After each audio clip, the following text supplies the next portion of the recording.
we are getting the Heat reunion at Tribeca later this year. And I've never gotten to ask you about this, and I've always wanted to. The diner scene between you and Mr. Pacino, one of the most perfectly acted, brilliantly directed, sharply written scenes in movie history. How did you feel when you shot it on the day nearly 30 years ago? And how do you feel when you watch that scene today?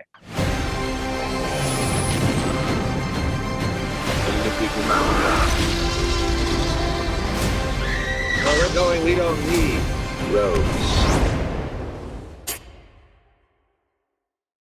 Mr. De Niro, Ms. Rosenthal, seriously, thank you so much for your time. It's an honor. Thank you. I'm going to jump into this. Mr. De Niro, one of the things I always love most about the Tribeca Film Festival is that it is such a celebration of why we love movies. It's cultivated by movie lovers. It's for movie lovers. Obviously, for over 40 years, you've been an actor and a director, producer. But I want to talk to you about just being a lover of movies. Earlier in your life, what was it that turned you into a movie fan? Well, I don't know. When I was a kid, it'd be the Double Bill, it'd be the Loews Theater, these big movie houses. It was more of an event on weekends. Then you had Movie Tone News in between the two features. It was something that we did, and it made an impression on people of my generation and before and after, I suppose. But those movies that Marty and I, Scorsese talk about, we reference them, say, like in this film, or maybe a remake of that film, stuff like that. So they've had a big, important impact on my life as a kid growing up and as a young adult.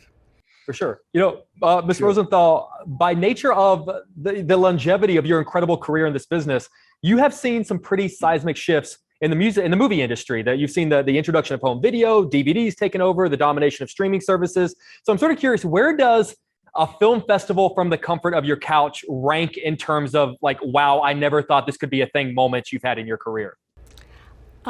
Because it's bringing you new stories and it's being curated for you. So when you're on a normal streaming service, it's not curated.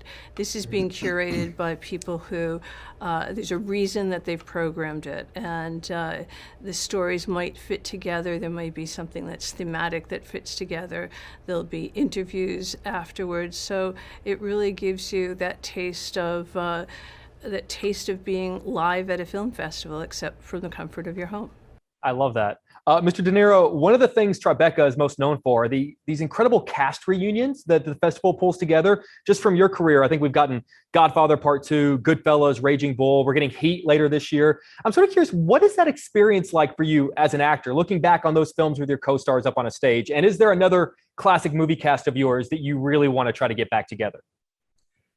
Yeah, there are. I can't think offhand. Jane is probably thinking about that. Bronx Tale turns 30 next year. I feel like the two of you can make that happen. Yeah, well, that's one. Yeah, I think it's great that I could have a reunion at the festival that I'm one of the co-founders of, and that helps the whole situation, having these reunions of movies that people remember from years gone by. So it's great. I'm thinking of what films will come up that will have to have shorter, like 10-year anniversary, 15-year anniversary, because, but I think it's great. That's fantastic. I'm going to cut you loose on this, Mr. De Niro, just because we are getting the Heat reunion at Tribeca later this year. And I've never gotten to ask you about this, and I've always wanted to. The diner scene between you and Mr. Pacino, one of the most perfectly acted, brilliantly directed, sharply written scenes in movie history. How did you feel when you shot it on the day nearly 30 years ago? And how do you feel when you watch that scene today? Well, it's funny because that's one of my favorite scenes that was written. And so the day came when Al Pacino and I were going to do it. And we started late. We had a late call, late morning. Then we rehearsed. Late. We went into the evening and we rehearsed until like 11 or 12, as I remember. So we didn't start shooting till maybe 1 because there was like a dinner break or something. And I was a little annoyed that we did it in such a way we had to take all this time and we were just sitting. It wasn't like we had to block it out or anything. And Michael was trying to figure out the camera angle, this side behind me or behind Al.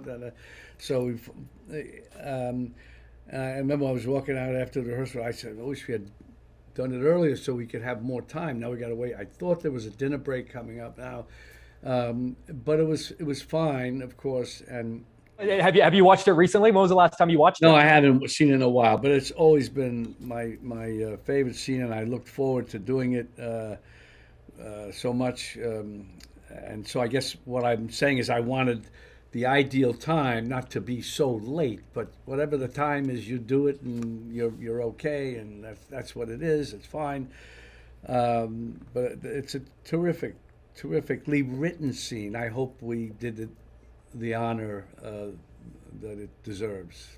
You did, and I cannot wait for that reunion. That's going to be fantastic. Ms. Rosenthal, Mr. De Niro, seriously, I could talk to you guys all day. I hope you do a Bronx Tale reunion. That also would be fantastic. So seriously, we love you here in Chicago. So seriously, thank you for your time. I appreciate you. Thank you. Thanks. Bye, guys. Bye. Bye.